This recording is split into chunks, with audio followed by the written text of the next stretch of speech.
Y la flecha se calcula a través de esta ecuación diferencial, que es la ecuación de Euler. La ecuación de Euler, esta ecuación también ustedes la deben haber visto en estabilidad. La han visto siempre estabilidad porque estabilidad es la materia que a nosotros nos provee, nos da las bases para que podamos trabajar. Por lo tanto, ustedes tienen que tener una buena base, acordarse de todo esto. Esta ecuación ustedes la deben haber utilizado también en el pandeo. En el pandeo, cuando ustedes analizan Perdón que lo interrumpa. la flexión, ¿cómo? Perdón que lo interrumpa. No sé si ya lo había hablado con el profe, yo se lo dije a él nomás, una cuestión así lo mencioné. Los petroleros todavía no cursamos teoría, o sea, lo estamos cursando ahora. Ah, la están cursando simultáneamente. Claro, entonces de todas estas cosas, algo que les hayamos recordado un poco de ciencia. Perdón, no sabes, debiera, o sea, o buen criterio debiera estar antes. Si ustedes tendrían que, no sé, el semestre pasado en el curso de estabilidad y ahora estar cursando mecánica. Claro, Porque al mismo tiempo es medio complicado. Yo les estoy hablando de esto, ustedes no la ven. Bueno, esas cuestiones son las que yo siempre digo que los estudiantes tienen que organizar, o sea, defender al alumno, pero también ver las cuestiones curriculares, estas cuestiones. Como voy a ver mecánica, si ustedes estoy cursando en cuestiones de estabilidad. Y a nosotros esta medida, para nosotros, es una materia que nos proporciona justamente el concepto básico. Entonces, bueno, te agradezco la aclaración. Entonces los petroleros tratemos de vayan viéndola, la medida que la vayan viendo, la vayan a ir. Bueno, esta es la ecuación de Euler, se utiliza el pandeo, ¿sí? Y después, para la ecuación de Euler podemos calcular el esfuerzo del corte, y hay una serie de parámetros. Fíjense en la carga, a partir de esa ecuación diferencial, el esfuerzo del corte, el momento vector y la inclinación correspondiente. Estas relaciones se emplean de diversas maneras para obtener la deformación de una viga. Esto lo van a plantear seguramente en el caso cuando ustedes hagan la ejercitación de estabilidad, seguramente ya lo van a plantear. ¿Y lo que ustedes ya cursaron de estabilidad? ¿Sí? ¿No? Sí. ¿Sabes el curso de estabilidad? Estática, bueno, se llama estática, pero más o menos, o sea, estático de estabilidad lo tienen que haber visto. ¿Han visto esto? Bueno, si no se acuerdan, pasemos un poquito. Bueno, también les he puesto algunos valores para árboles de transmisión. También son valores muy pequeños. La flecha, ¿sí? Tiene que ser, vamos a ver, la flecha, ¿ustedes saben lo que es la flecha? No estamos en la época de los indios, ¿sí?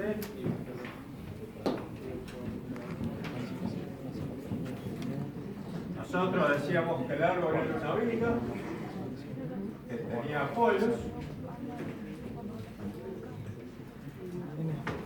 y sometida a un esfuerzo se produce esta deformación. Este es el valor de la flecha.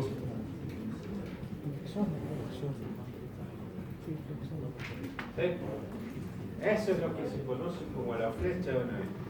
Bueno, nosotros es importante porque, bueno, lógicamente estamos hablando de valores muy pequeños, no lo exageré, pero siempre se produce ahí una deviación por efecto de la deformación que sufre cualquier material. Pero siempre tenemos que estar trabajando dentro del campo elástico, de tal manera que yo retiro la cara y esto recupera la forma positiva. Bueno, valores, fíjense, les he puesto para un engranaje, cuánto vale la flecha de árboles que soportan de engranaje. Reitero, no hace falta tampoco que se aprendan de memoria todos estos valores, pero sí tener una idea, no hablar de que son 10 milímetros, no, son valores mucho más pequeños que 10 milímetros. Ojo con eso.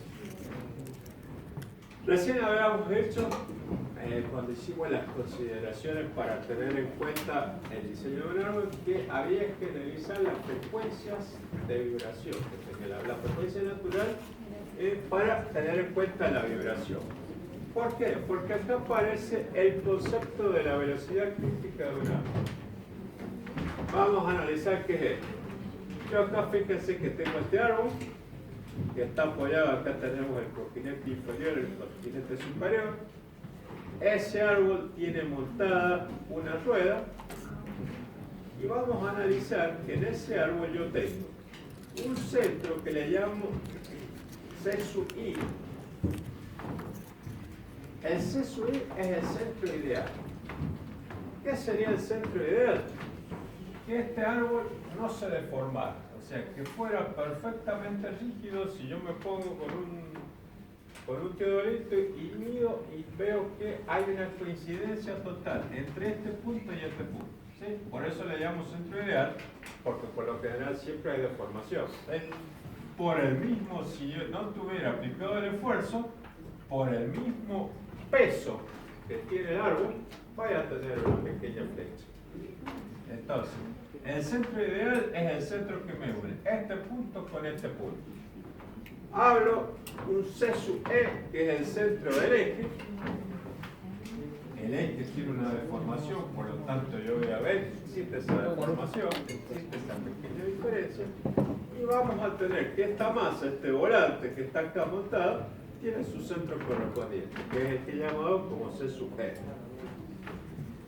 Dijimos que el centro ideal es el centro que es perfectamente recto, donde no se considera la deformación. Por lo tanto, entre la masa y el centro ideal, que coincidiría en este caso con el centro del eje, existe lo que se llama, le he puesto con él, una excentricidad. Hay una pequeña desviación de ambos centros. ¿Qué pasa? Bueno, dice acá, en condición de reposo, ¿sí? Es la situación en que está representada. C sub I coincide con el centro ideal, coincide con el centro del eje, ya que no hay deformación del árbol, plástico y volante. Acá tenemos la masa, y esto empieza a girar a una determinada velocidad. Exagerando por efecto de ese giro, ¿sí? Porque aparece esta fuerza centrífuga, el árbol sufriría esa deformación. El árbol sufriría esa deformación. Por lo tanto, los centros se desplazarían respectivamente. Fíjense que oscilaría entre un máximo positivo y un máximo negativo. Esto está girando con una cierta velocidad. Cuanto más alta es la velocidad, mayor es este valor, y por lo tanto más de esa deflexión se va a producir. Hablamos de la fuerza centrífuga, la masa por la velocidad angular al cuadrado, por la deformación más la excentricidad, que es lo que está planteado acá como fórmula, nada. Y la fuerza elástica. Todo sistema, tercera ley de Newton, principio de acción y reacción, reacciona oponiéndose a esa fuerza que lo deforma. Entonces esto es lo que llamamos la fuerza elástica, que es el producto de una constante multiplicada por la deformación correspondiente. Deformación, en este caso la deformación es la flecha del árbol, esta magnitud. Entonces la fuerza elástica es chiquita. ¿Ah? La fuerza elástica es Y chiquita. la fuerza elástica tiene que tratar de compensar la deformación que sufre. Yo acá, no bien, tiene que tener un valor parecido a esta fuerza centrífuga para que el árbol no se me deforme ni se entre a oscilar. Fundamentalmente la fuerza elástica va a evitar que esto vibre de esa manera y que produzca vibraciones importantes que se trasladan, porque generalmente la vibración no solamente me afecta a todo el sistema del árbol, sino que me afecta a los puntos de apoyo y me puede afectar a todo un sistema de máquinas que están asociadas a esto. ¿Y quién la hace la fuerza elástica? ¿Ah? ¿Qué la hace la fuerza elástica? La fuerza elástica es la misma fuerza resistente del sistema, del equipo, ¿sí? El principio de acción y reacción. Si yo le pego una piña a este pizarrón, ¿sí? El pizarrón reacciona con una fuerza de sentido contrario a la que yo estoy aplicando, ¿sí? Para que no se deforme. Bueno, esa es la fuerza elástica. ¿Sí? Sí. ¿Cuál es A y cuál es E? A es la deformación, E es la excentricidad. Volvamos para atrás. El valor de excentricidad era la separación que existía entre el centro del volante, el centro de rotación del volante, y el centro ideal o el centro del eje. ¿Sí? Y la deformación es la producida por esta elástica, por esa flecha que yo tengo. ¿Está claro? ¿Sí? La excentricidad aparece desde el punto de vista del reposo, mientras que la deformación aparece cuando ya está el sistema en rotación. ¿Vale? Bueno, acá están planteadas las ecuaciones correspondientes. Para que el sistema se equilibre, las dos fuerzas, la centrífuga y la elástica, tienen que ser iguales. ¿Sí? Y acá definimos lo que hablábamos recién, que todo sistema mecánico, todo sistema en realidad elástico, tiene lo que se llama la pulsación natural. La pulsación natural está en función de la masa del sistema. ¿Sí? Los termodinámicos, yo recién les dije también, los termodinámicos le llaman la energía interna. Es el movimiento molecular, ¿sí? Ese movimiento molecular que se produce, que hace que el material tenga una determinada pulsación. En función de esa pulsación, despejo, de esta fórmula despejo la deformación correspondiente, pongo los parámetros en función de la pulsación, o sea, en vez de trabajar con la masa, pongo en función de la pulsación y me queda esta expresión, a esta relación omega sobre P la llamo R, y me queda esto, fíjense que me queda en función de la velocidad angular, de la pulsación y de la excentricidad del sistema, la deformación correspondiente. Si yo eso lo llevo al... Bueno, acá está la razón de amplitud, le llama al cociente entre... Acá lo que pasa es que uno va complementando las cuestiones y por ahí no se utiliza la misma simbología. Eso tengan cuidado, ¿sí? En la medida de las posibilidades lo voy a tratar de corregir antes de ponerlo en la página de la cátedra. Este omega es lo que llama acá delta, ¿sí? La velocidad angular, y esta es la razón de amplitud. Está Igual al omega lo de uso la acá al excentricidad. costadito que dice razón de frecuencia, que sería lo que mide horizontalmente. ¿Ah?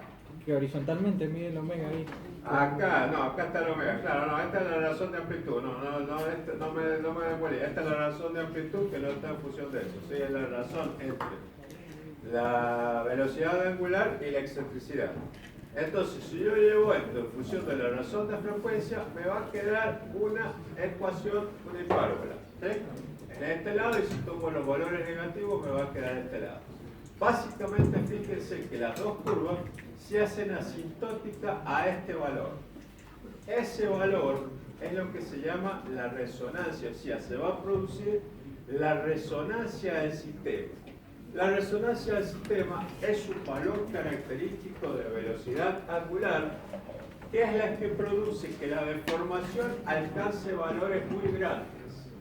Entonces, yo necesito pasar esa velocidad lo más rápidamente posible. O sea, o trabajar antes de ese valor de velocidad o pasarla muy rápidamente para trabajar en una situación post velocidad angular de resonancia. ¿Sí? Tengo que tener la suficiente cupla, la suficiente velocidad para pasar a estar apenas unos segundos en esa situación y pasar a esa velocidad. ¿Qué es lo que está marcado acá? Fíjense, acá yo tengo solamente en considerador, esta es la resonancia, ¿sí? Esto que está en negro es la zona prohibida, o sea, donde yo no puedo hacer funcionar la máquina porque estoy muy cerca de la resonancia. Un valor dentro de esa zona hace que la deformación se vaya al infinito, ¿sí? Se termina rompiendo la pieza. Entonces, yo tengo que trabajar desde 0,75 hacia atrás, ¿sí? Se dice que hay que trabajar un 25% antes, en lo que es la razón precrítica, y un 25% después, que es la razón poscrítica, ¿sí? Toda esa zona que está marcada en negro, ahí no puedo permanecer con esa velocidad porque seguramente va a entrar en resonancia el sistema y se va a deformar permanentemente, ¿sí? Esa deformación que yo tengo se va a hacer cada vez más grande y va a terminar rompiéndome el árbol y rompiéndome todo el sistema. Entonces, el concepto de velocidad crítica, cuando la velocidad angular de giro tiende a la pulsación natural, la deformación tiende a valores infinitamente grandes, tiende a infinito, se va hacia infinito, se hace asintótico. Antes de llegar a valores muy grandes, el árbol se rompe o se deforma en forma permanente. O fallarán los continentes o habrá fatiga. A la situación en que la velocidad angular es igual a la pulsación se la denomina velocidad crítica del árbol. Sí, lógicamente no puedo hacer trabajar mi árbol en esa velocidad, ¿sí? y al número de revoluciones el número de revoluciones críticas. Se lo hace trabajar un 25% antes en la zona precrítica o un 25% después en la zona poscrítica. Tengo que tener, para pasar a la zona poscrítica, tengo que tener suficiente velocidad como para estar ahí solamente unos segundos y pasar directamente a trabajar en la zona poscrítica, ¿sí? Si yo no estoy seguro que tengo velocidad suficiente, mejor me conviene trabajar en esta zona.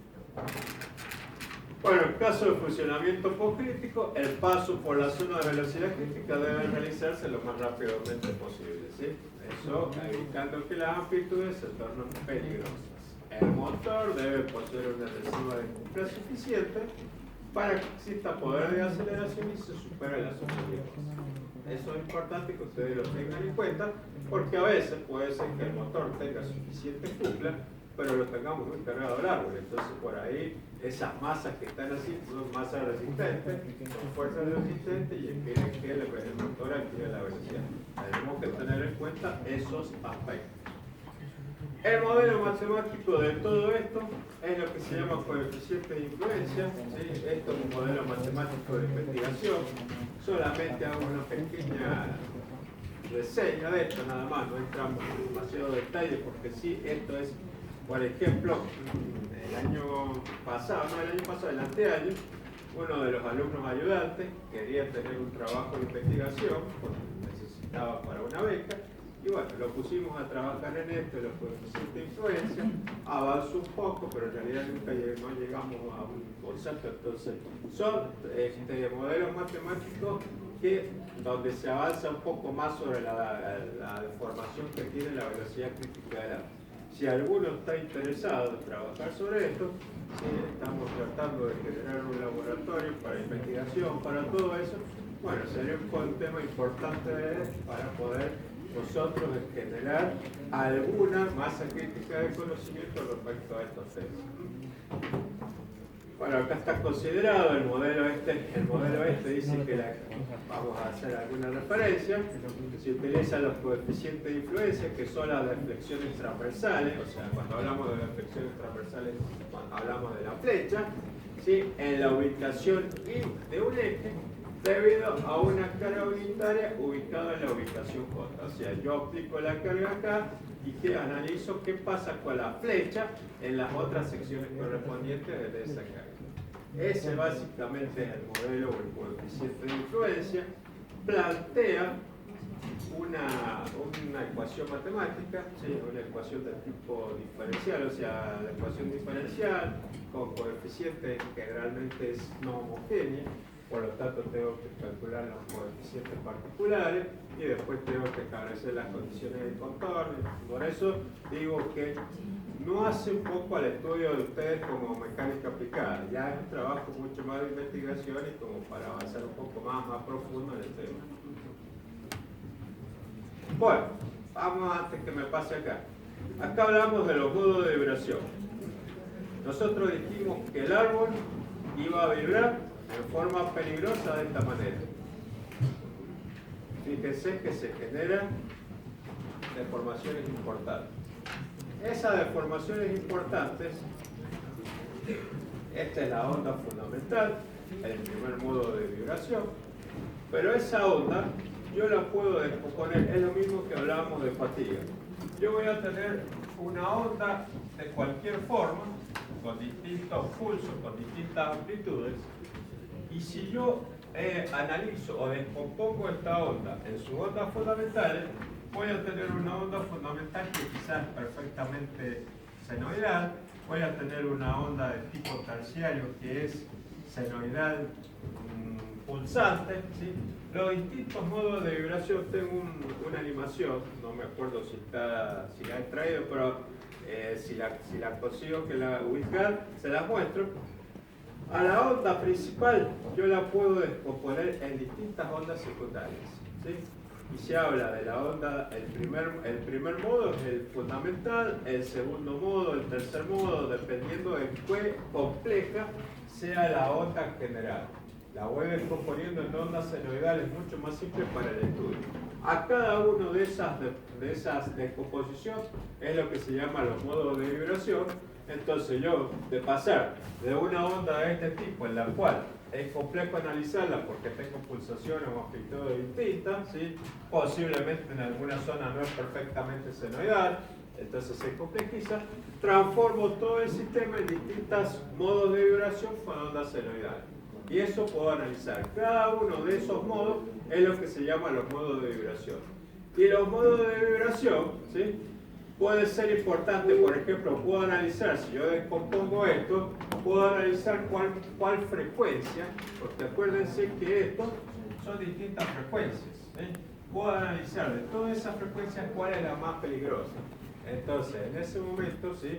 Yo teniendo la frecuencia puedo calcular la velocidad y yo sé que para esa determinada velocidad tengo una frecuencia que es muy peligrosa para la rotura o para la deformación del agua. ¿Sí? Esto es comenzar al revés. Conociendo la frecuencia puedo establecer la velocidad.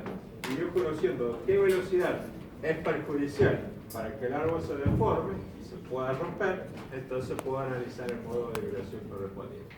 Básicamente también este es un estudio de investigación, también nosotros en algún momento lo queremos encarar como cátedra. Lo que pasa es que son temas que ya van mucho más allá de lo que ustedes necesitan conocer como cátedra. Como si estos son temas que nosotros le hemos dado con mayor o menor éxito a los alumnos que han entrado como alumnos ayudantes, que averigüen, que investiguen, ¿sí? Tratando de generar algún paper o algún documento donde nos quede algo más registrado para ponerlo como una cuestión de información, ¿sí? Esto ya es mucho más avanzado de acuerdo a lo que ustedes o al perfil que ustedes tienen como ingeniero. Vamos a lo que ustedes necesitan. Materiales para árboles y ejes. Bueno, estos son los materiales, los aceros, 10, 10, 10, 20. Son para árboles con baja carga de uso esporádico, ¿sí? Son por bajo porcentaje de carbono, no son aliados, bajo costo de fabricación y el tratamiento térmico que los endurece es la cementación. ¿Sí? Ya han tenido ciencia de los materiales. ¿Han tenido ciencia de los materiales? Bueno, el 1045 es el acero para árboles más usado.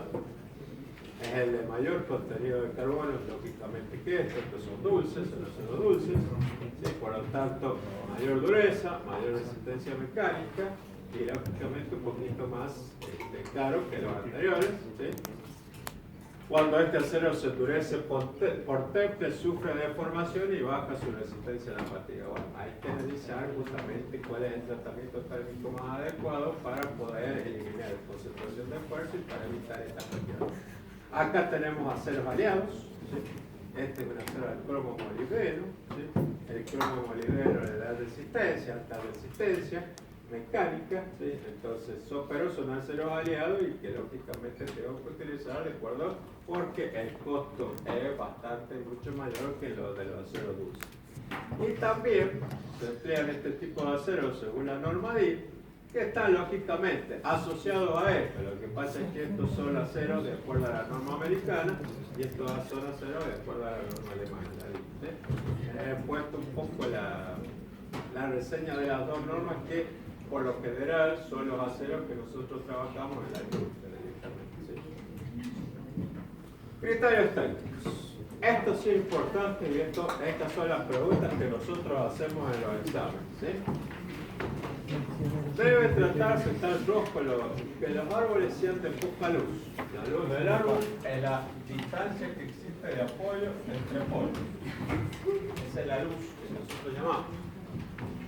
¿Por qué? Para evitar, bueno, básicamente la flecha, la deformación transversal, para que la deformación transversal sea pequeña, para evitar el efecto de la velocidad crítica, si la deformación, ¿sí? Para evitar las solicitaciones de efección elevadas, ¿sí?